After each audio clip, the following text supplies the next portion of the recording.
природні інгредієнти. Краплі імуноков покращують імунітет при коронавірусних та респіраторних захворюваннях, а також сприяють полегшенню постковідного синдрому. Імуноков – надійна допомога.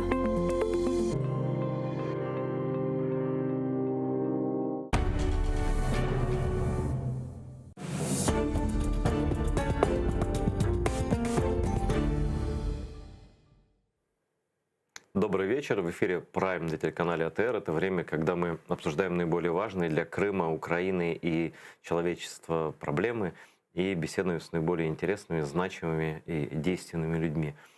Сегодня я рад приветствовать в студии уже во второй раз с нашего знакомства бывшего посла Украины в Соединенных Штатах Америки, бывшего заместителя главы администрации президента Украины, а ныне главу попечительского наблюдательного совета кризис-медиа-центра украинского Валерия Чалова. Здравствуйте, Валерий. Доброго дня.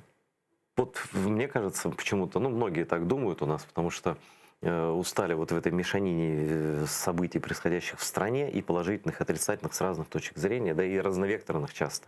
У многих возникает такое нежелание, но ощущение, что вот пока Америка не наведет порядок, пока вот Байден не заинтересуется по-настоящему Украиной, так вот мы и будем кидаться из стороны в сторону, и что вот Америка придет, порядок наведет. Да? Ну вот Америка пришла, Байден пришел, госсекретарь посетил нас, и делегация большая была, да, и вы постоянно общаетесь, ездите в Штаты, разговариваете, у вас уровень знакомств там и связей, вот так, как у действующего дипломата, в принципе, да, вы же дипломатом остаетесь, так?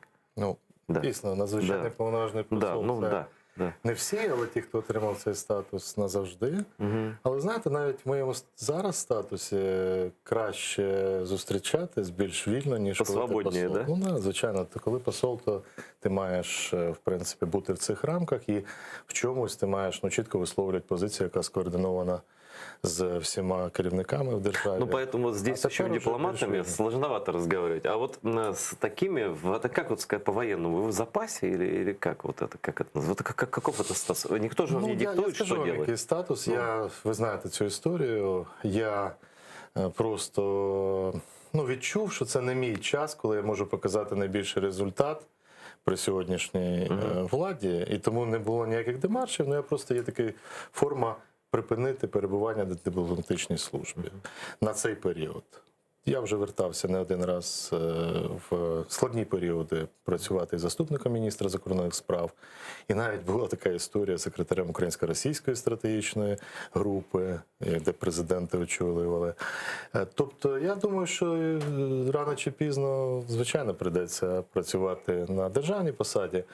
А зараз для мене це звично. Як в недержавній організації я і раніше вів свій час проєкт українсько-американського політичного діалогу з 2000 року, де був пан Бжезінський, де були мої і сьогоднішні колеги в Америці.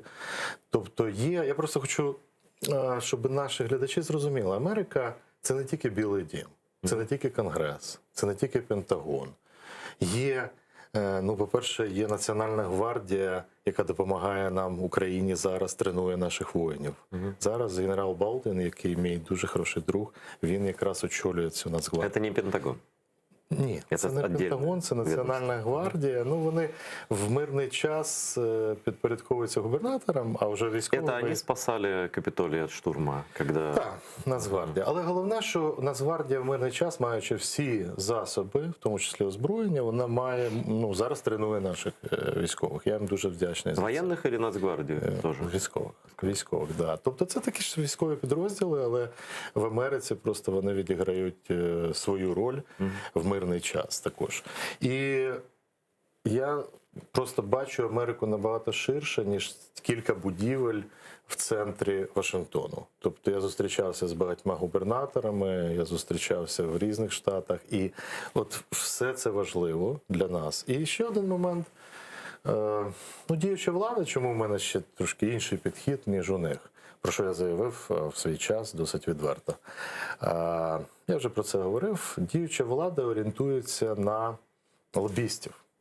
Навіть зараз, бачите, ситуація буквально нещодавно з візитом там глави офісу Єрмака. Да, І знову через хотел про это якісь інші механізми. А это правда такой был? Потому что МИД сразу сказал, что они в этом участие не принимали. Так и і ничего є. не... То есть Розумієте, это... знову МЗС не знає, що відбувається, посольство не знає, що відбувається, ідуть якісь А обхідні как шляхи. такое возможно? И главное, зачем? Вот это чтобы не быть связанными какими-то формальными обязательствами? Вот зачем это делается? Я вот зрителям скажу, о чем речь, да?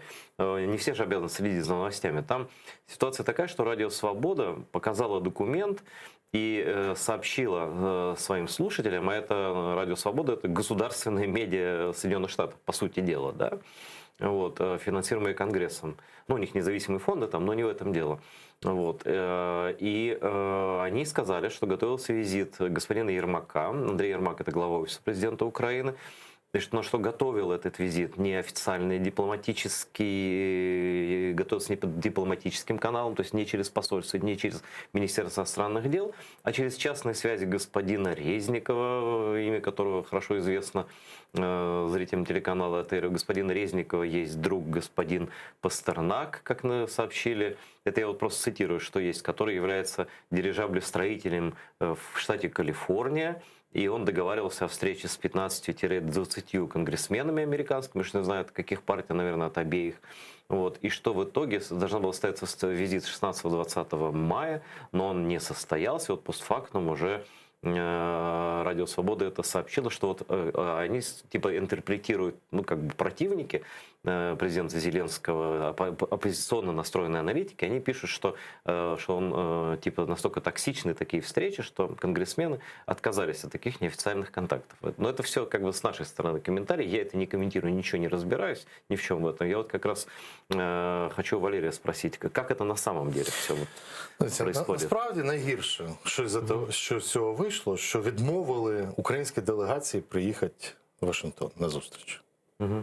Ну такого, вибачте, щоб відмовляли такого рівня делегації. До речі, в цьому листі зверненні до конгресменів було написано, що це делегація, яку очолює друга за впливовістю людина в Україні. Так написано було. Андрій Єрмак, який другий після президента.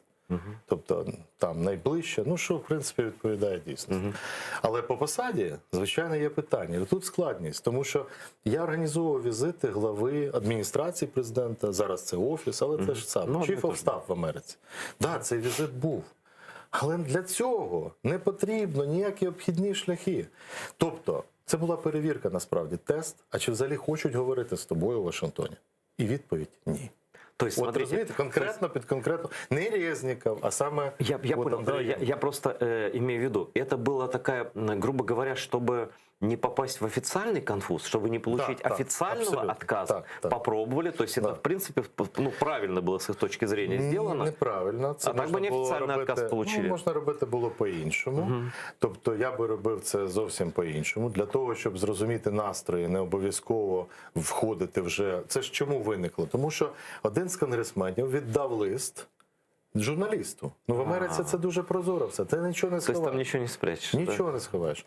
І там було все це написано. Так от, в принципі, це або лобісти так роблять, або от... Я нічого поганого не хочу сказати про тих людей, які хотіли цього. Бо зараз важливо дійсно сприяти, щоб був зустріч президентів України і США раніше, ніж з Путіним зустріч. Але таким чином і багатьма іншими діями вони просто перекривають таку можливість. То есть хотели как лучше, получилось не очень. Ну, абсолютно. І знову, що мене тут насторожує, як дипломата, який от цю позицію не змінить. Хоча кажуть, що вона досить консервативна. Основна в дипломатичній роботі мають бути дипломатичні інструменти. Робота наших закордонних представництв. Особливо зараз, в Америці, коли після імпічменту, який по президенту Трампу був, дуже так акуратно ставляться до якихось запитів неофіційних. Да? Так от, наше посольство зараз, я працював раніше, має всі можливості для того, щоб організувати, як тут був запит, зустрічі в Конгресі. Тобто це не питання. А ну, здесь встречи с Які президентом. зустрічі прикриваються зустрічами в Конгресі, я не знаю. Раніше це були зустрічі з Джуліані, які прикривалися іншими. Що зараз, я не знаю. Тобто тут знову, це для мене свідчення, як в випадку, коли я поставив до відома президента України, що я проти такого підходу, в липні, 10 липня, Це було 19-го року. Коли відбулася та ж сама історія, я сказав, що я не бачу в цьому результату і можуть бути загрози. І так і відбулося. Так все время, слушайте, получается Тобто- какие-то грабли, Так от мене которые... дивує, чому це в який вже Это раз... все равно становится достоянием гласности. Абсолютно. В Америці нічого не сховаєш. Дальше контакты с Жулиани очень токсичные. Он человек токсичный. Ну, даже при Трампе он был токсичный. Сейчас это вообще, да, Ні, там... ну я про той час Да. кажу, коли ці зустрічі відбувалися. Зараз можуть бути інші зустрічі, але ставлять питання, я бачив реакцію, хтось каже, та просто не хотіли заплатити гроші, лобістів наняли. Я не вважаю, що це правильний підхід. Я ще раз наголошую, що у посольства є маса можливостей найбільш ефективно зробити це для офіційних українських. Слушайте, тем более делегацій. новый посол, женщина, Є активність, є уважаемая, бажання. она уважаемая в Америке, насколько я понимаю, новый Ну, посол. і хороше сприйняття. Хорошая там, репутация да. Маркарова, Да. да, Оксана? Вот. Получается, что она в каком-то дурацком положении оказалась в этой истории или нет? Да? Ну, звичайно. И МИД в целом. Звичайно. І ніяких висновків не зроблено. Тобто я думав, що от ціною того, що я міг промовчати. Я міг спокійно сприйняти, я б залишався, може б там послом ще працювати. Але я не міг цього зрозуміти, тому що це йде проти, порушує закон про дипломатичну службу, просто-напросто. Но потом это неэффективно. Вот как Це показывает практика, неефективно. это Це не ще приводит. більш важливо. Тобто, щоб закрити цю тему, я скажу, що, на жаль, висновків не робиться. Підставляють президента, тут не важливо його прізвище, це президент моєї країни. Його підставляють в таких умовах. Тобто зробили, якщо ми вже про це говоримо, можемо поговорити про це, дуже багато речей, вони виходять, раніше можна було сказати, що це якесь дилетантство, тільки пройшло, 2 роки вже пройшло.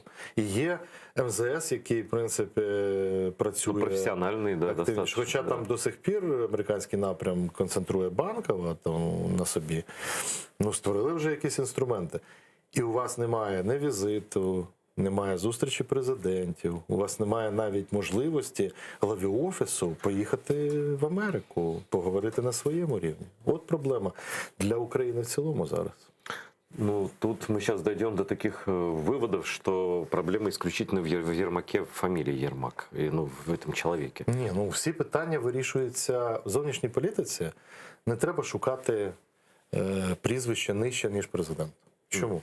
Президент, 106 стаття Конституції України, чітко визначає, що він очолює зовнішню політику України. І це, власне, одна з 2 його ключових функцій. Верховний головнокомандуючий і очолює зовнішню політику. Все інше, насправді, дороги, вакцинація, Согласен, все інше, это це больше, питання уряду. да. Хоча в екстремальних ситуаціях, коли це загроза нацбезпеки, президент може взяти на себе, як от Джозеф Байден і інші президенти взяли на себе відповідальність за вакцинацію, це за боротьбу з пандемією. Це форс-мажор. Але 2 речі постійно у нього: оборона і зовнішня політика. Тому, як ти підбираєш кадри, як ти розподіляєш відповідальність, то це все рівно б'є, або тобі допомагає, але б'є по тобі. То команда має бути злагоджена, має працювати МЗС, має працювати зовнішньополітичний радник, офіс, парламент, злагоджено, комітети профільні. Тобто Американцы, вы думаете, сейчас это не видят, поэтому... Вони бачать, як це працює, і тому. В результаті, коли приїздять американці, обсудим последний, то есть оно единственный крупный визит, да? Да. Но это по внешней политике, это 2-й человек после президента. І 3-й в уряді взагалі адміністрації США. В адміністрації вообще, да. Це дуже вчасний візит, абсолютно вчасний, потрібний. Його мета була в першу чергу символічна – продемонструвати, Сполучені Штати продемонстрували підтримку України, що вони з Україною будуть і в разі, якщо Росія буде діяти далі. Це для них була мета. Наша мета була покласти на стіл, як ми можемо рухатись з США в реалізації цілого стратегічного партнерства. Тому що коли я працював, ми визначили інструменти, комісія стратегічного партнерства, напрями. І зараз треба було оновити, чи все-таки 1,5 року пройшло, чи вже 2, запустити ці механізми. Вони не можуть тільки виконуватися МЗС, це має бути воля президента. І дійсно, це перша була така зустріч президента України з такого рівня американського високопосадовцем, ще й дуже близьким до Джозефа Байдена. І дійсно зробили візит, і Ентоні Блінкен, і Вікторія Нуланд, і Рікер, який acting secretary on European Affairs. Тобто це потужна делегація. Ну, это действительно, ну, І вышел це только перший президент. візит всё, в да. цю частину світу, держсекретаря. Це супер можливість. Американці продемонстрували зустріч з незалежною автономною українською церквою, православною Это церквою было классно, України. да, мне очень понравилось. Блінкен підійшов до стіни героїв, що для мене дуже важливо. Знаете, кто это делал? Сейчас это остановлю на секунду. Это святой отец Сергей Дмитриев, глава службы социального служения Православной Церкви Украины и капеллан 30-й бригады в ЗСУ. И я думаю, хочу... он делал сначала эту стену, Да. и вот реконструкцией тоже он руководил, и они там именно написали, они поменяли, Да. навили все и написали именно погибших в российско-украинской войне. Да. И то, что Блинкен был в церкви, встречался с Епифанием, да, в Михайловском соборе, и то, что Да. подошел к этой стене, это и Сергей большая заслуга, и дипломатии, там, я не знаю, и церковное руководство. Ну, Это просто звісно, как бы было классно, на самом деле хорошо. Да. Тут Да. візит добре організований, але я знаю, що були дехто, ну так, давайте так, писали про це в ЗМІ українських, що дехто на Банковій не хотів таких жестів з боку Америки. Зустріч з опозицією. Ну, вона була... Ну, в Америка вигляді всегда так зустрічі. делает. В любую страну приезжают, встречаются с оппозицией. Здається. Ну, там не зовсім завжди, тим більше такий короткий візит. Я не знаю там деталей і взагалі не маю відношення до партій. Зараз ніякого. Тому я не знаю, як вони там організовували, але те, що відбулася зустріч в парламенті з главами парламентських фракцій, це дуже добре, тому що багато рішень на американському напрямі треба закони приймати в парламенті. І там вони почули іншу думку, ніж на Банковій. Це добре. З громадянським суспільством, там, я знаю, вона була такою закритою зустрічю, але там були серйозні розмови про питання реформ, про антикорупційні дії. Ну і от свіжий приклад, я вважаю, просто це абсолютно невиважене для мене таке аж провокативне рішення зробити дії по Нафтогазу, оці, що уряд зробив. Ясно, як ми знаємо, це по суті, з схвалення чи команди Банкової. Тобто зробили прямо перед візитом Блінкена. Це просто було сприйнято. Дехто навіть писав, є такі інсайди, що делегація хотіла відмінити візит. У мене немає підтвердження, що вони відмінили, я не думаю. По цілі були інші, але от така ситуація, вона була створена досить штучно. А вот вдруг изменение ситуации в судьбе Сергея Стерненко, в судьбе Андрея Антоненко, это два не связанных между собой дела, да, но и тот, и другой были приведены по факту из мест заключения под домашний арест, да? Это может быть связано как-то вот с общением американцев с гражданским обществом, Знаєте, с президентом и так ви далее? запитали про цю чарівну американську паличку. Да? Я знаю настрої, які є, що дехто каже, це зовнішнє управління, хтось каже, нам ніхто не указ. Але Я только за, если честно. я да. чому цю тему? Ця тема звучить, нам ніхто не указ, США нам не указ. От ті, що кажуть не указ, вони під Росією сидять. Да? Да. Насправді у нас ситуація така, що ми дійсно для збалансування російського впливу через війну, а вони найбільше впливають, бо Не только через агентуру, через лоббистов, церкву, там, російську церковь православну. российскую, да. Тобто для того, щоб його збалансувати, цей вплив, його треба чимось збалансувати. І от ми розраховуємо на допомогу партнерів в сімки інших країн, і наших сусідів, Литва, Польща, Румунія, і сімка дуже важлива. Японія включилась, я дуже вдячний. Британія зараз підняла позицію. Туреччина зараз, бачите, добре розвивається более тут чітко, ситуація. да, Хоча все, да. Туреччина розташована в своєму регіоні. Но у нее политика такая всегда Але ми маємо зараз от таку ситуацію, якби кращу, і Америка, звичайно, партнери. І оцей баланс нам потрібен. Це не США потрібно, нам потрібно. Наші цілі співпали по зупинці російської агресії. Ескалація – це так. Але далі у нас є різні цілі, які можуть співпадати, можуть не Так співпадати. Серненко и Так от, Антоненко, что это? Да. Я думаю, що там... Я чому вам поясню? Я бачу інші приклади, як чарівна паличка от цього часу спрацювала по багатьом питанням. А расскажите, по каким? Чтобы мы знали. У нас, ви ж бачите, ну, наприклад, ще кілька місяців назад ми могли чути різні теми. Нейтралітет, як Україні забезпечити в стратегічному плані свою безпеку. Нейтралітет, тобто треба Росії... Дать воду в Крым, не казати... опять говорили. Дать воду в Да. Крим. Це на повному серйозі. За моєю Это інформацією, говорил советник Андрей пан Ермака. Куніцин Да. конкретно говорив. Я знаю пана Куніцина давно. Він, звичайно, Крим знає в деталях. Але я точно знаю, що це не може бути його там тільки внутрішньою думкою. Он человек военный, во-первых. Да. хоть и, Він людина запасен, досвідчена. Це зрозуміло, що називається, треба було прокачати тему. Але ну, це ж небезпечна тема. До речі, стосовно води в Крим, зараз треба звернути увагу, що там не розвалилися ці всі значить, засоби, щоб вода отак от раптом не потекла сама собою, да, і не знайшли крайнього потім. Тому що в мене ще питання таке було. До речі, в мене було таке питання в Америці. Уявіть собі, от я згадав зараз, скажу. Мене запитували дуже давно. І це ясно, що це запускали з російського боку. А як ви думаєте, якщо вода от раптом щось зламається, просто дамби не буде, і вона просто піде, або якась компанія буде, яка не належить до України, як тут буде Україна реагувати? От зондували ще тоді. Тому я впевнений, що це російський наратив. 100%. Вони шукають різних шляхів.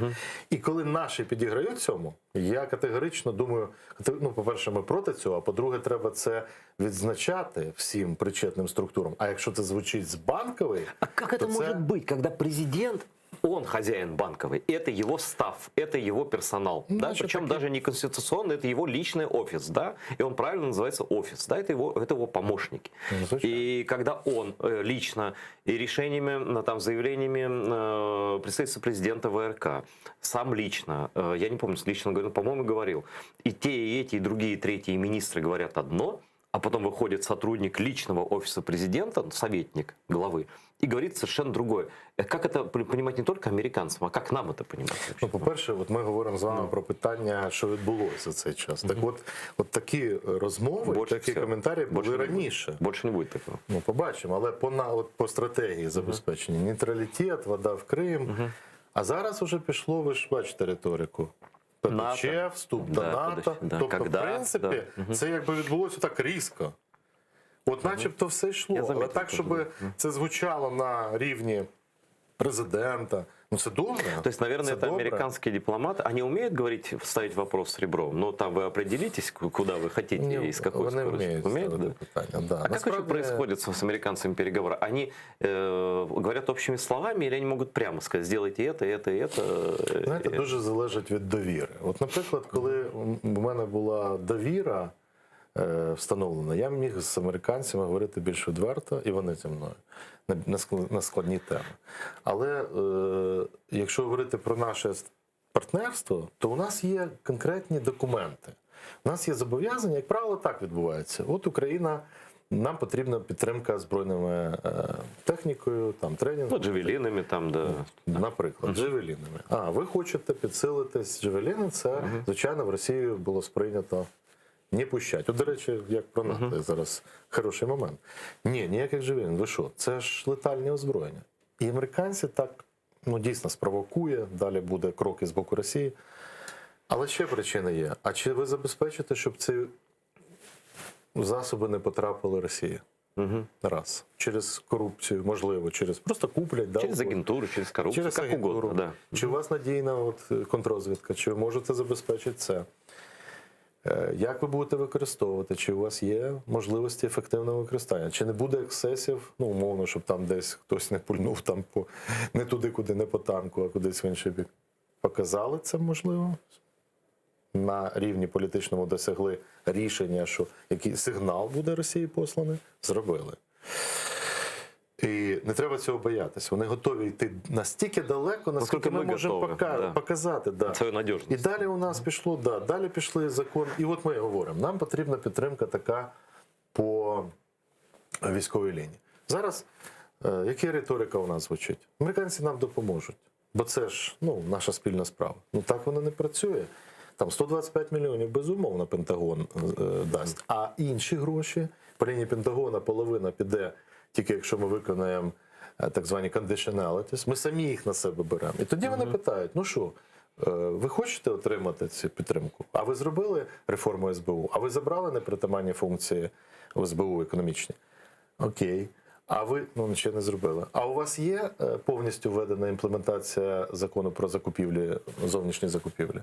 Ви вже зробили всі механізми? Ну і так далі. Тобто, вони не давлять, що ми можемо робити. Вони кажуть, що у вас в реформах. От ці позиції. Як правило, наша сторона, Україна, ми заявляємо. От такі наші там 5-10 позицій. Добре, записали. І все, і далі працюємо на цих позиціях. Що зроблено? Тобто, платник податків американський в цьому році може заплатити 408 мільйонів доларів тільки на безпеку і оборону України, плюс там 300 на реформу. Но это много. 20 Это много для України. мільярдів. 20 мільярдів. Це, розумієте, це навіть... Звичайно, ми можемо говорити, а Ізраїль отримує там більше, а Єгипет теж, а є союзники США, які... Ну да, але в цьому переліку Україна стоїть на досить високому. Не на останньому місці. Та, ну, першій п'ятірці. Тобто, і це забезпечувалось багатьма роками. Тому умови є прийняті на себе зобов'язання. Сказали, що у нас має бути незалежна, наприклад, судова система. Значить, американці зацікавлені також, бо інвестор зайде, якщо він захистить своє право Це ще власності. економічний вопрос. Да. І це не тільки американці. Розумієте, Слушай, позиція американців дуже співзвучна з позицією Європейського Союзу. Є питання вільних СМІ, є питання... Делігархізації. Ну, чесно кажучи, ну, це окрема тема. Є питання не тиснути на політичних опонентів засобами правоохоронної системи, а саме підвищувати ефективність. Зробили реформу поліції в свій час? Краще стала поліція? Краще. Чому нема реформ там в інших сферах правоохоронних? Ми що бачимо? Доганяють політичних опонентів, да? Ну, як при Януковичі. Закривають якимись способами Слушайте, канали. я правильно ли понял, что они не будут сами торопить, но ничего не будут делать до тех пор, пока мы не будем выполнять вот эти обязательства? Звичайно. І це ж команда прийшла, я їх добре знаю. Вони працювали при Обамі, при президенті Обамі. Це та ж сама команда. Вона прийшла. Вона тоді була більш зорієнтована на нашу підтримку, насправді. Можливо, із цих рішень, які приймались, оця група людей, вони більш налаштовані на протидію агресії Росії. Вони дуже добре знають Росію. Ну, не Украину знают еще. Україну вони знають просто в деталях. І тому, коли президент України Зеленський казав на зустрічі, що от ви знаєте настільки все, що може це й не добре. Ну то ясно, що про що йшла розмова. Зрозуміло. Може його здивувало, мене це не дивує, тому що насправді у них інформації дуже багато. І вони потужно працюють. Це велика країна, вона має великі інтереси. А ми зараз країна менша, але не така вже маленька. Да? Ми велика країна, у якій є ключова річ. Ми зіткнулися з викликом війни 21-го століття. Ну, хорошо, что Америка с нами, хорошо, что президент Байден, а не Трамп. Вот, и... Ні, я так би не сказав. Розумієте, ну, можливо, скажімо так, мені, можливо, навіть скажу комфортніше, можливо, було б працювати з президентом Байденом. Я з ним як президентом не працював. Я знаю, як віце-президент, він робив дуже багато кроків. І, знаєте, він не просто такий бюрократ, умовно. Да? Він людина вже мудра, яка все вже всім доказала. Я знаю, мені розказували. Да. І для нього це залишити в історії. Я думаю, що якщо президент Обама, можливо, не наважився деякі речі зробити, які я йому говорив, що це було б історичні речі, або не бачив можливості такої, то президент Байден має таку можливість. Тобто у України окно можливості большое за ці 4 роки. 3,5 вже. Це набагато менше. Вікно можливості показати, що ми той партнер, з яким можна йти до таких історичних цілей, у нас невеличкий. У меня есть почему-то ощущение, Валерий, что вот этот вопрос, этот Рубикон вот этого недоверия, доверия, присматривания к нам, новой администрации и так далее, все-таки вот до Крымской платформы, которая назначена на август, это должно решиться в ту или в иную сторону. Ну, я надеюсь, что в ту. Ну, просто это логика подсказывает. Без Америки, да, Эстония согласилась, вот публично объявили еще кто-то, публично кого-то. Я слышал комментарий, что мы не можем называть пока, кто согласился. согласился участвовать, чтобы Россия не оказала свое давление на некоторые страны и так далее. Но понятно, что МИД ведет работу, и МИДу поставлена задача президента, чтобы как можно больше людей, представителей первых лиц, скорее всего, государств, были на этой платформе. Желательно с разных континентов. В первую очередь, конечно, имеется Запад, как ЕС, Япония там, и так далее, Америка, Канада, Австралия, страны вот этого западного ментально-политического круга. Так вот, про Крымскую платформу. Пока про участие США в ней ничего нет. Есть только приглашение, да, и все. Вот давайте ваш прогноз, вот такой стратегический до августа, да, до второй половины августа. Что выйдет из Крымской платформы в итоге? Кто приедет, что будет? Я попробую все-таки дозволити Это для нас згадати ще важнейшая одну вещь, вот річ. на самом деле, да. Насправді звучить це красиво і можливо назвати платформою. Якщо це буде саміт, присвячений питанням Вообще бы деокупації идеально Криму, было, да. це вже добре. Але спроби, у нас була насправді доручення, як посол виконував створення такої, не просто, вони не називали це платформою, але забезпечення голосувань в ООН. Ну да, чтобы единым фронтом шли европейские Створення страны. в кожній країні кола друзів деокупації Криму. Тобто, або якоїсь групи. Но это підґрунтя таке, да? Дивіться, так от Сейчас чому ми так акуратно це називали? Тому що, тобто, якщо думають хтось, що це виникло от зараз, і ніхто не думав, що можна створити платформу, там прекрасно думали, тільки акуратно дивились, а кого ми будемо мати в цій системі. Но сейчас как бы жребий брошен уже. Пішли Вот, далі, все. да. Уже Зробили, объявлено. президент да. Это зробив смелый шаг, акцент. объявлено. Да. Добре. Значить, тепер концентрація йде, там Кримська платформа в собі має кілька таких компонентів. Але ключовий, який зараз всі звернуть увагу, на якому рівні представлені наші союзники, партнери, які Конечно. допомагають нам. На это будет смотреть Россия, на это будет І я смотреть весь вважаю, мир. що це неправильно роздувати зараз тему, вибачте за таке слово, що не буде Джозефа Байдена, то все, тоді колапс. Ну, вице-президент это нормальный уровень. Я думаю, що... И глава Госдепа тоже Я нормальный. думаю, що тут головне результат. І глава Держдепу, да.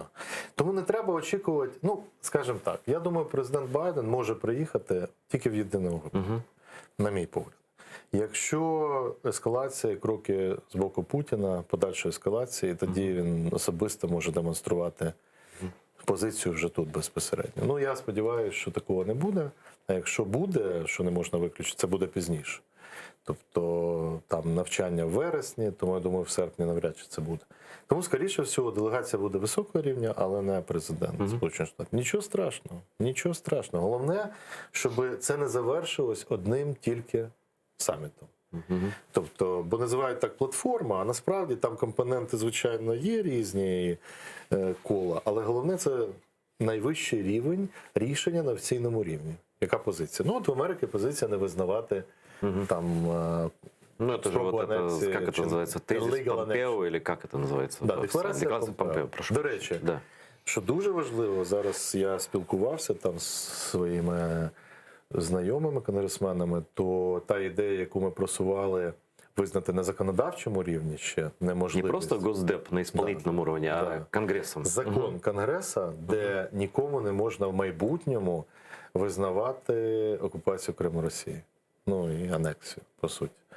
Тому зараз закон розглядається. Я сподіваюся, що він буде В прийнятий. какие сроки он может быть до Крымской платформы принят? Это Да. был бы серьезный Да, жест может. поддержки США и Может. Зеленского, Може платформы и бути Украины и прийнятий так до далее. канікул в Конгресі. Да. Тоді вони фіксують цю позицію. В інших країнах по-різному є. Дуже багато країн нас підтримують цього. Але я вам скажу, я сам займався тим, що забезпечував в багатьох країнах регіону, в тому числі Карибські країни, бо там Організація Об'єднаних Держав, а я був представником України, там спостерігачем. Ми забезпечували, щоб маленькі країни підтримували нас в ООН. Это тоже важно. Це було завдання постійно. Над цим і зараз працюють. Так от, на жаль, кількість цих країн, які там нас підтримують, зменшується. Так сейчас все смотрят на Америку. Так Будут от, смотреть на коли Америку. Байден заявив Да. про Путіна словами прямо сказав, да. то це знову країни подумали. Бо ви знаєте, вони так дивляться. Вони дивляться на Америку, але є дуже багато країн маленьких, які не ризикують зайняти позицію ту чи іншу. Вони чесно кажуть, ми такі маленькі, у нас складна історія.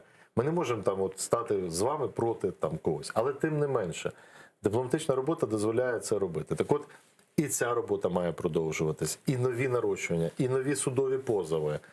І вони є, вони були більш активні, зараз трошки, ну, мені здається, трошки загальмувала ця історія по Криму, судові позови. І все це разом, я знаю, буде судовий цей компонент в Кримській платформі, але все це разом має давати результат. І приїхали, зустрілись в Криму напередодні Дня Незалежності. Звичайно, там прийшли на День Незалежності України. Звичайно, ми очікуємо наших найближчих сусідів. І Польща, і країни Балтії, всі найближчі. А далі що? А які виконавчі далі механизмы? Что мы будем робити? Но вообще, для меня очень ценно, Валерий, что именно к 30-летию независимости, да, привязано не какое-то там мероприятие, а что именно Крымская платформа. Тут Я за это вот реально Зеленскому благодарен, потому что люди приедут не просто там постоять на параде или там, что я не знаю, какие там планируются мероприятия, а конкретно проговорить про Крым, про этот краеугольный вопрос. Если действительно американский конгресс примет этот закон, то любой следующий президент США не будет признавать. И страны, которые признали Крым якобы российским, да, они тоже будут иметь проблемы в отношениях со Штатами. Але дивіться, в нас були, я сам був в організації, в комітетах, які організовували великий саміт. Але не факт, що далі воно все так же йде, як в цей день. Да? Тобто час правильний, вибраний, назва, все красиво. Я дуже сподіваюся, що це буде механізм, який потім дозволить дійсно... Механизм. Да, механізм. А как может выглядеть этот механизм? Нет, вот американский закон, я понимаю, это круто, да, это вот не просто декларация действующего тогдашнего госсекретаря Помпео, хотя тоже спасибо можно за это сказать, а это закон, обязывающий и не только Америку, но и страны-союзники, то есть как бы из строя не выйдешь, никакая там условная другая страна не сможет двойную игру тут играть, да? Ну, дивіться, все рівно, маючи навіть санкційна політика, ясно, залишається. Ясно, що це питання не одного року, це ясно також. Складно. Ну, стратегія деокупації прийнята от у нас. Вона так, можливо, хтось... Но 17 страниц, я ее оцениваю как слабую. Ну, різні оцінки, але документ же сам по собі... Я там надо усиливать. Ресурсів не бачу. Да? Тобто я не бачу, якими ресурсами. Я сроков там не вижу. Термінів, ресурсов. Я не вижу там упоминания о коренном народе. Вот они сейчас это как бы догоняют, а почему сразу не включить? Ну, В такое. першу чергу, ідемо, організуємо Кримську платформу. Треба консолідоване бачення всередині України. Ми готові погодитись в майбутньому на повну автономію Криму. Да?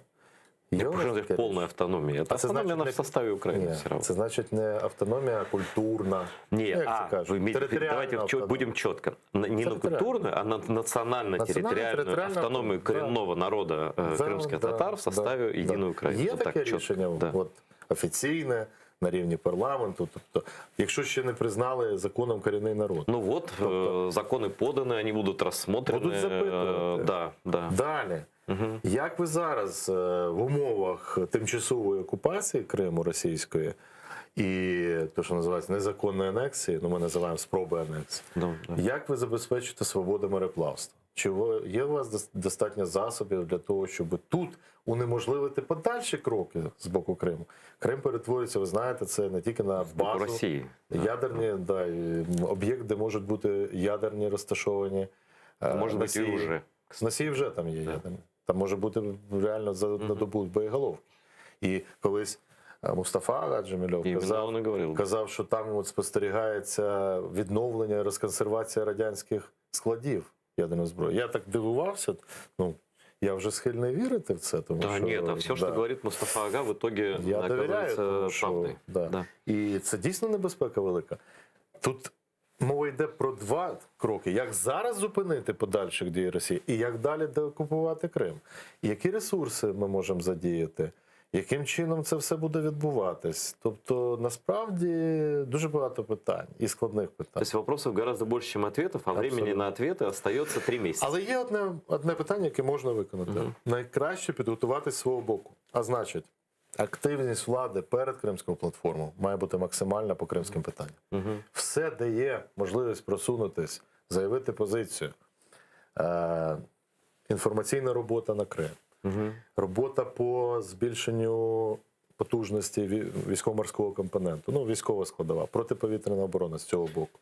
Тобто питання, які політичні, які треба вирішити. Щоб українська сторона на цьому саміті Кримської платформи була готова не тільки МЗС, да, а от вся уряд, президент, сказати, парламент, от ми на стіл кладемо, ви наші союзники. Ми просимо вас от, підтримати нас в цих всіх питаннях. В том числе, там должно быть. Но это указано в Европарламентской резолюции, статья 60. Должна быть статус коренного народа Украины дана крымским татарам. На основании этого статуса должна быть изменять 10 статья Конституции, как национально-территориальная автономия крымских татар, как коренного народа. Там прямо это четко написано, оно проистекает одно из другого. Да? Плюс там написано об устойчивом порядке механизм финансирования, финансовой и технической поддержки вещания на Крым телеканала АТР конкретно написано, да, до момента деоккупации. То есть, Я там... так розумію, у вас зараз неясність з цим. Ну не може такого бути.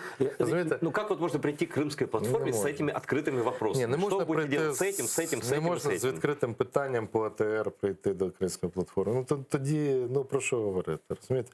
Там питання корінного народу. Я особисто це підтримую. В цій контексті, як це записано в європейських документах, там трошки інше. Ну, это природные права. Воно не пов'язане напряму з національно-територіальною автономією. Це різні питання, але дійсно це має бути перше. Тобто, треба зважитись на це. В кінці кінців, я ще маю на увазі, а хто?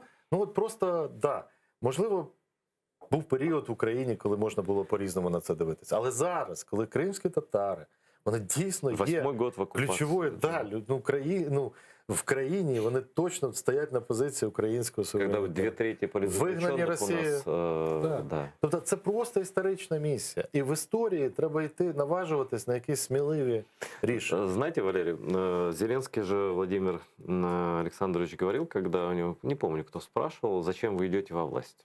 Вот. Но он тогда говорил, что он один срок, сейчас он уже не уверен в этом. И я прекрасно понимаю, что все президенты, которые идут на первый срок, они все говорят, ну как народ типа решит, как общество будет настроение, так и будет. Да? Вот. Но это мы оставим ему решение, не будем там на словах ловить, ерундой заниматься, да, это политика. Вот. Но он же сказал, что я хочу, моя цель войти в историю лучшим президентом Украины. Он повторил вот на минувшей пресс-конференции, что да, ну смысл такой, Хорошая что я мета. не за деньги, да, цель как бы прекрасная, да, вот. Вот это один из тех шагов про Крым. Например, спасение коренного народа Крыма, надание ему прав, когда Россия преследует, унижает, изгоняет, как бы, ну, отнимает у нас нашу родину, говорят, что мы там какие-то пришельцы или что-то. Здесь, наоборот, делать все зеркально и со всеми готовыми законодательством прийти к крымскую платформу, ну или на полуготовом хотя бы, да, показать, что мы хотим, и с военной, и с политической. И с точки зрения поддержки коренного народа Украины, да, но это было бы, ну, я бы Зеленского запомнил на всю жизнь тогда, если честно. И любой бы крымский татарин, даже несмотря на то, что Крым пока оккупирован. Ну, дивіться, по факту ми будемо судити по рішенням, да, по результатам. Зараз у президента Зеленського є дуже багато можливостей і багато що зробити. Монобільшість в парламенті, уряд фактично. Ну да, такого карт-бланша политического никто не имел вообще в истории Украины, начиная с Кравчука. Підтримка, от ви кажете, залишитись в історії чи підтримка людей, ну, скажімо так, от з моєї точки зору, підтримка людей, більшості населення, і залишитись в історії, це не завжди одне і те ж саме. Це правда. Інколи можна пожертвувати своєю політичною кар'єрою подальшою і піти на такие... Вообще да, вообще правда, потому что иногда можно принять какие-то непопулярные решения, которые будут оценены там через 20 лет или через 50. Да. Ты можешь быть оценен. А можно струсить и сказать, ну я не буду это трогать, отложим это на... Как знаете, у меня есть один хороший знакомый, он волонтер иностранный, и он называет, знаете, как Украину? Страна маньяна.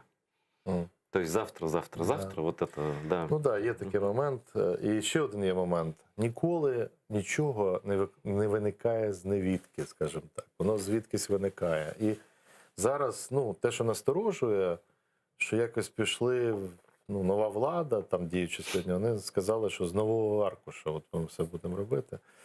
І якщо цей новий аркуш буде заповнюватись тими літерами з історії Януковича, і ролі про силових структур, і роботи зі ЗМІ.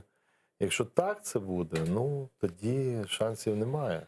Якщо це все-таки буде розвиток непростої ситуації минулих років, коли все-таки країна вистояла в 2014 році, і далі волонтери, армія, під тиском ядерної держави, мільйонна армія. Якщо це буде далі в розвиток, ну, буде здорово. Ну вот опять мы возвращаемся к тому, что, возможно, этот год станет Це ключовий. Точно согласны вы, да? Да, я думаю, що з багатьох точок зору осінь цього року, ну, от починаючи, як ви кажете, Кримська платформа, і кілька місяців далі буде ключовими в визначенні, ну, куди йде Україна в найближчі там роки і з яким темпом, скоріше. Тому що можна потім поступово завершувати цей політичний період. До речі, цей політичний період – це ніякий не новий. Кажуть, відбулася революція на виборах. Ну, я не думаю, що відбулася Вы имеете в революція. виду, когда Зеленского избрали? Да. Я вообще не считаю, что это Революция не... відбулась Нет, революция в была Майдан. 2014 Да. році. Это как Ні, раз і революция плюс, была. і плюс Да. готовність воювати за своє майбутнє. Безусловно. Кто говорил, что это революция, это просто, ну... От що відбулося тоді. І зараз цей період далі триває. Тобто, я не знаю, чи вдасться Зеленського, я не кажу його команді, бо там, ну, насправді зараз все в руках Зеленського, на його найближчого оточення. Чи вдасться їм відчути всередині, що яка ціль в них в житті? Отримати якісь додаткові гроші, які вони не бачили до цього, а після цього мати їх і десь тікати з України? Або дійсно в історії залишитись. На словах вони кажуть, що в історії залишитись. Але дуже багато дій не підкріплюють ці слова. Навіть ставлення, та навіть я скажу, до ставлення до професійних людей, до патріотичної частини суспільства. Саме пасіонарна частина суспільства вирішує долі країни. Ну, критичные моменты, это уже доказано не Украины. це зараз ті люди, які готові воювати, це кримські татари, які готові воювати і вертатись в свій Крим, український, кримський, татарський Крим, а не російський. Да? Я більше вам скажу, якщо раніше Україна була десь зажата цими рішеннями по домовленостями, міжнародними договорами по перебуванню російського флоту. Да, но теперь это все обнулено. З боку Росії. Ми з них будемо питати, заплатити контрибуції і все інше, потім, в майбутньому. Але вони вже не будуть мати бази. Вони мають звідти вийти. І ніяких компромісів вже, як ми раніше з ними робили. Ми їм пропонували якісь компромісні рішення. Ні, вони захотіли все по-російськи. Тому, завершуючи, я, чесно, от не вірю, що зараз нам це вдасться. Я вже не вірю. Я ще вірив раніше. Бо це можна зробити тільки якщо є влада, яка спирається не просто на рейтинги, а на пасіонарну, патріотичну, активну частину А громадянського. можно одновременно опираться в стране в нашей и на рейтинги, и на патриотичную часть общества? Ні. Не можна, тому що воно на кінці президентства, якщо говорити, то воно десь сходиться знову. У нас кожен президент стає, спочатку приходить, а потім стає от прибічником от якраз патріотичної частини. Кстати, у Порошенко тоже были иллюзии относительно России, он пытался Але что-то... менше, Да, але да, дуже там, коротко. коротко, да. У нас у всіх були ілюзії. Да. І кілька, можливо, місяців ці ілюзії були. Бо був мирний план перший, який якраз називався, по-моєму, ну точно знаю, що там президент України і Путіна, да, план мирний. Від Путіна очікували, що він піде на це. Ну він не пішов. Він розстріляв наші колони, він ввів війська. Ну, все. Закрилась тема. Тому, а зараз знову на довгий період, знову там в очі заглядають, шукаємо зустрічі. Силу треба мати. Підсилюватись самим, консолідувати суспільство. Сильна армія, флот, авіація, консолідація всього суспільства, плюс от чітко позиція стратегічна і готовність, ну, жертовності, не тільки на рівні людей простих жертовності, а на рівні тих, хто отримали шанс історичний показати успіх. Тому я бажаю їм всього цього. І ми з свого боку будемо все це підтримувати. А будуть говорити одне, а робити інше, буде громадянське суспільство. Но я думаю, что тогда и не добиться нам доверия ни от западных стран, ни от Америки, ни от НАТО, ни от ЕС и так далее. Это будет очень четко, понятно. И все возможности у Зеленского, конечно, есть, тем более с парламентским большинством. Можно и законы принимать, и что угодно. Я вот, знаете, про что, уже не про Украину хочу спросить, просто вам как опытному человеку, тем более вы же когда-то даже в российско-украинских группах состояли. Там, ну, вот, я был секретарем, да, украинско-российской. И тогда уже Путин был. Он, правда, все время меняется, Путин. Да, он же у нас проевропейский был такой, весь такой, мы вместе с Украиной войдем в НАТО, я это помню, в ЕС. Он и говорил об этом, да, когда в начале кто пришел к власти. Но как-то сейчас все по-другому.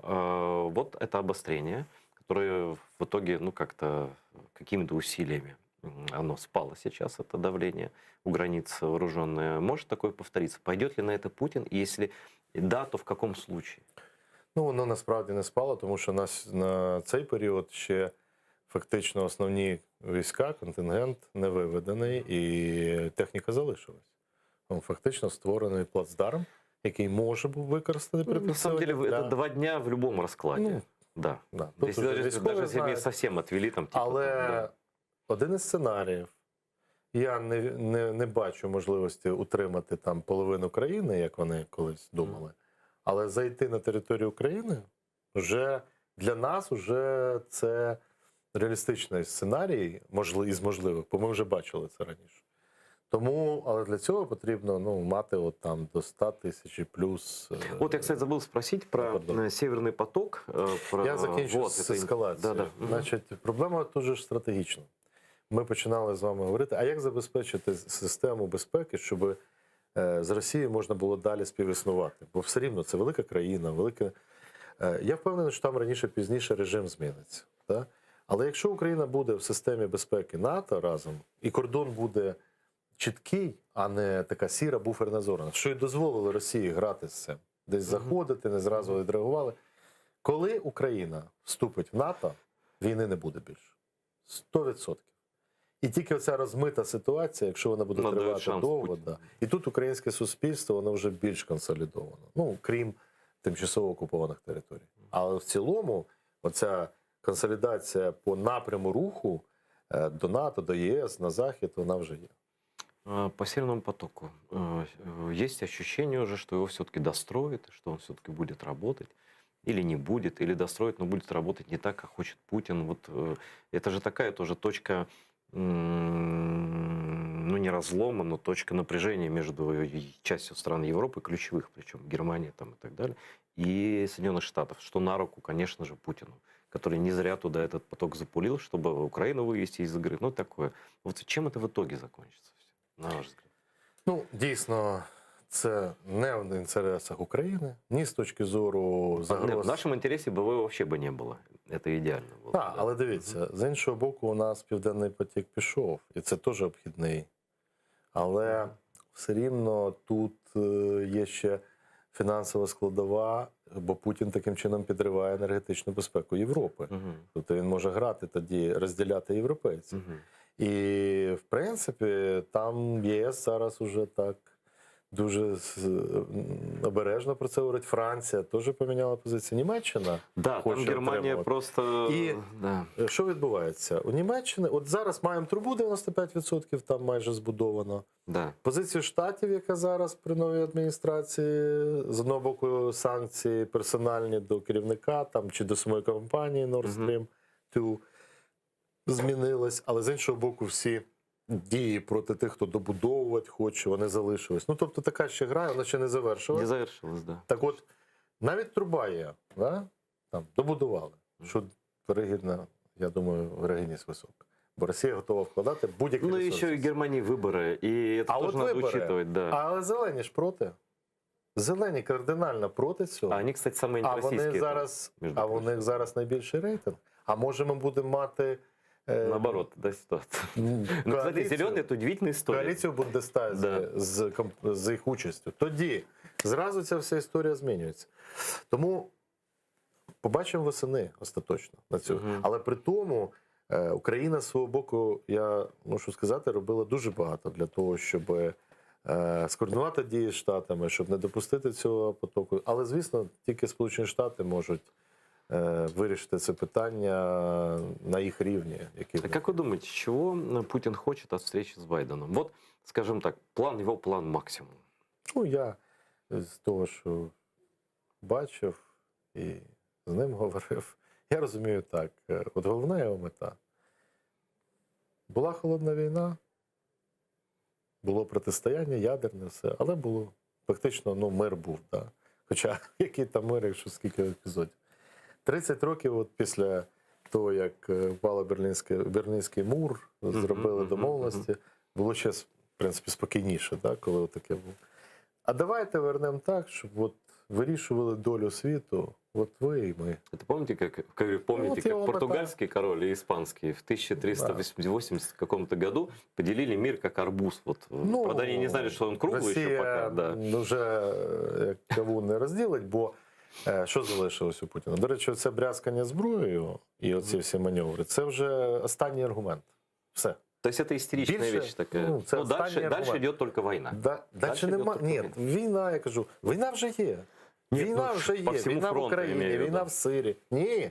Не витримає Росія ніякої великої війни. Не витримає. Якщо вони безглуздо сунуться в Україну, все, це я можу стверджувати ланцюжок, це розвалить Росію. На жаль, ми постраждаємо найбільше. Загинуть люди, загинуть десятки тисяч людей. І в Росії. Ну, Але це буде крах Росії. Все. Це буде не та, ну просто Росія розвалиться, я впевнений. Тобто, знаєте, Тому це самогубство. А що вони хочуть? Вони насправді не хочуть цього. Вони хочуть таким Торгувати шантажем страхом. Торгувати зробити так, щоб погодились, як от, я не знаю, в свій час там армії хрестоносців і намагалися захопити Єрусалим. То вони Акру захопили, висадили війська, а потім ходили дві армії, бо лицарі були сильні, а ті були сарацини, якби вони були менш озброєні. Але в результаті Єрусалим домовились не заходити туди. Тобто, цього хоче Путін. Показати силу і щоб США погодились йому виділити патронат над всім пострадянським простором. Крим, все, забудьте, Крим російський. Ну, это как с Литвой, с Балтией, с странами Балтии. То там есть же мы ж это не не погодились. признаем, но оставляем тебе. Ну, це ще одна ситуація. Тут хоче він більше. Тут хоче він легітимізації цих рішень. Тобто, і тоді, от НАТО, Україна ні в коєму разі. Все, от ви Ну, Байден, маєте... у нас все, у нас время истекло Тому программы. це Байден не пойдет. російська позиція. Не піде Байден на це. Бо американці так не мислять. Тим більше Байден. Він такими категоріями не мислять. Якісь можуть бути компроміси, бо дійсно там Арктика, там ядерна зброя, може бути. Я не впевнений, що це не буде за рахунок України. Это самое главное, конечно. Але, є одне але, можна довго йти до деокупації Криму, деокупації Донбасу, а можна швидше. Можна чекати зміну режиму в Росії. Ні, коли це буде... залежить від нас уже. Це залежить від нас і нашої здатності, спроможності показати союзникам, що ми надійні, ми прогнозовані, і ми разом можемо показати історію перемоги. Спасибо, Валерий, что пришли. У нас был Валерий Чалый, дипломат, бывший посол в США, человек, который знает всю эту внешнюю политику, мягко говоря, не понаслышке, и мониторит, и активно в ней участвует, пусть не на официальном уровне, но все равно бывших дипломатов не бывает. Спасибо, что смотрели. Смотрите АТР. Всего доброго, до новых встреч.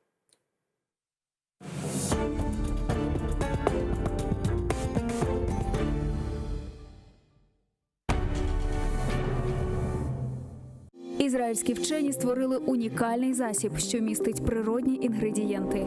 Краплі імуноков покращують імунітет при коронавірусних та респіраторних захворюваннях.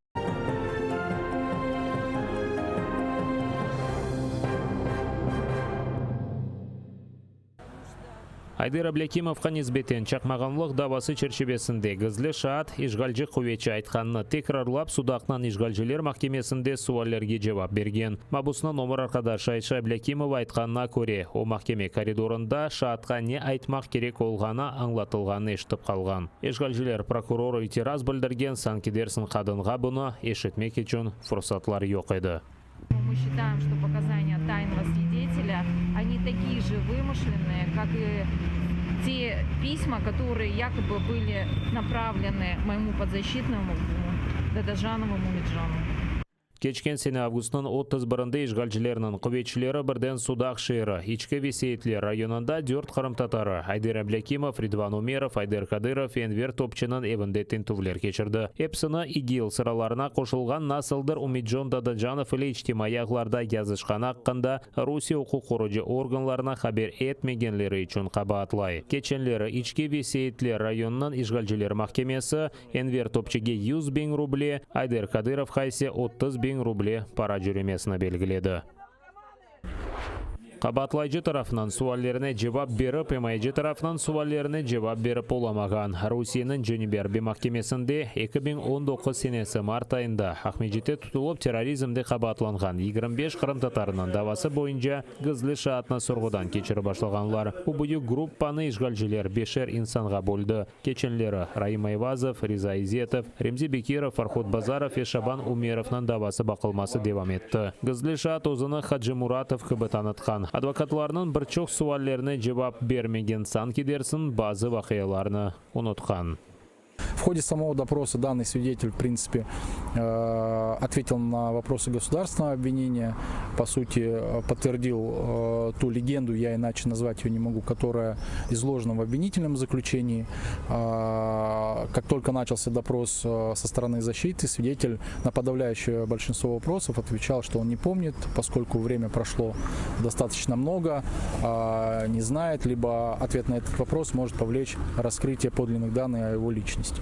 Мы считаем, что это как раз-таки эти обстоятельства свидетельствуют о том, что данный свидетель и его показания являются недопустимыми. Авропа бірлігі девлетлерінен yolbaşçı ve hakimiyetlері Беларусьге қаршы санкциялар кірсетмек қарарына келді. Ryanair ұшағы запт етіліп, Нехта Телеграм каналының тесітшілерінден бірі Роман Протасевич ve оның қыз арқадашы София Сапега яқаланмасы себепчі oldu. Авропа шурасы олар дерал азат етілмесіні талап етіп, Беларусьге қаршы бір sıra сыңырланулар кірсете. Авиаташыcılarga Русия семасыны кечмеге ясақ етілі. Белавияның ұшақларына Авропа авалиманларына қонмаға ясақтыр. Бұне бәрі ятырым япылмасы ясақланды. Роман Протасевич має бути звільнений негайно. І ми будемо тиснути на режим, поки він нарешті не почне поважати свободу медіа, свободу слова, свободу думок. І врешті є інвестиційний пакет на 3 мільярди євро, приготовлений Європейським Союзом, який утримується і буде заморожений, поки Білорусь не стане демократичною.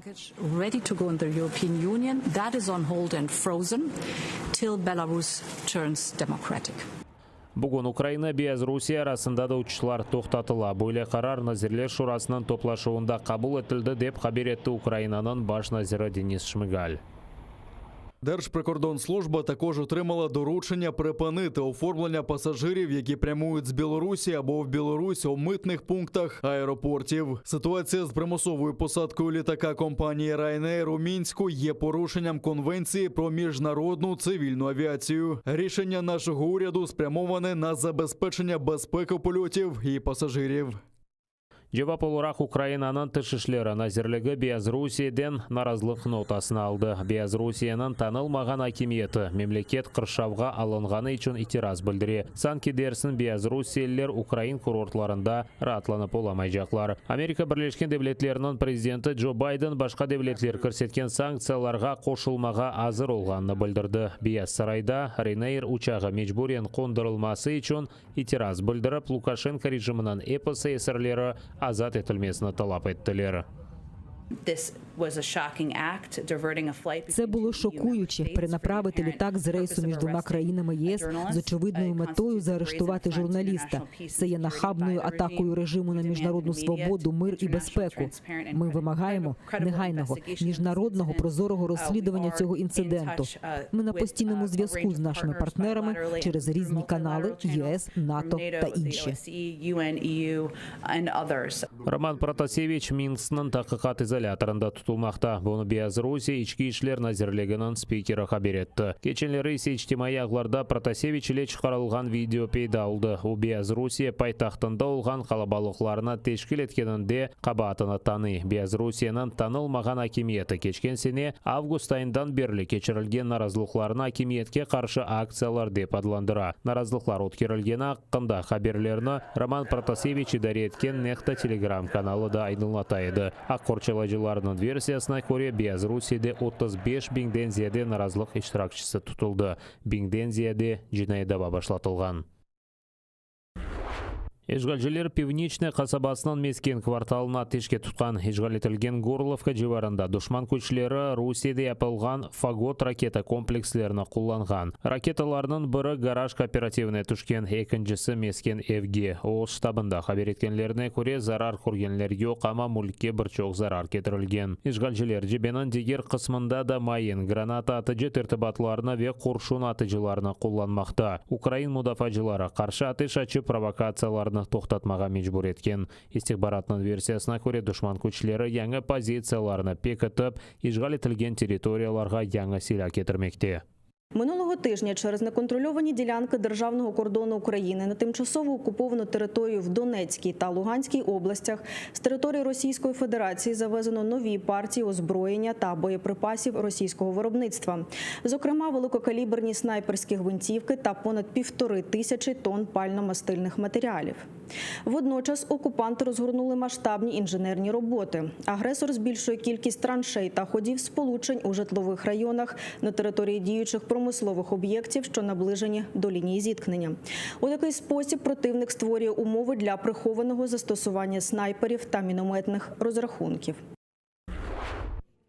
Медени диверсия. Ишгал етілген Қырымда кечірілген Золотой Витязь кинофестивалінде ЛНР ве ДНР женкевер ве террористлері аққында «Ополченочка» фильмі көстерілмек керек еді. Кинотеатрды Русия ишгалжилері казаклар ве самооборона азалары топлашты. Ишгалжилер аққында фильм еріне жемаат Украин мутафачылары ве Украин қараманлары аққында фильм бақы башлады. Шашқан ЛНР женкеверлерінің ел башысы қабатлы олғанларыны қыдыр башлады. Чоққа бармадан «Ополченочка» фильмінде тапып қойдыларыма кейфиеті ярамайды, чөнки тез-тез интернеттен yüklегенлер. Первая ситуация: вместо нашего фильма кто-то скачал другой фильм про украинских героев, переименовав его в «Ополченочку».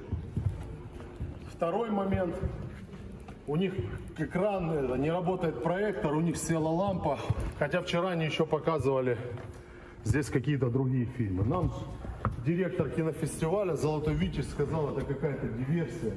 Я не думал, что это произойдет в городе-герое Севастополе. Тем более, что мы так с таким желанием, настроением сюда ехали. За свой счет нам никто даже не помогал. Мало того, что и фильм наш не взяли в конкурс, нас просто вставили в неконкурсную программу.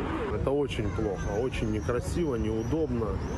И я никого как бы там не обвиняю конкретно, но очень неловкая для нас ситуация. Мы приехали показывать фильм, не смогли его показать. Кечкен күндевамында Украинада 2600 яңы коронавирус хастасы белгіленді. Олар арасында 76 Тибет хадимы ве 126 бала. Хасталарының ең чоқ сайысы Киевде қайд етілді. 408 яңы хаста. Запорожье ве Львов вилаятлері хасталарының сайысы артмаға девам ете. Кечкен күндевамында 854 инсан хасталық ағырлашмасы нәтижесінде хастаханеге түшкен. 249 кіші вефат еткен. 17 bin инсан түзелген. Ишгал етілген Қырымда 90 хаста қайд етілді деп білдіре ишгалшілер акимиеті. 57 кіші хастаханеге түшкен, 6 кіші хасталықны еңіп оламаған.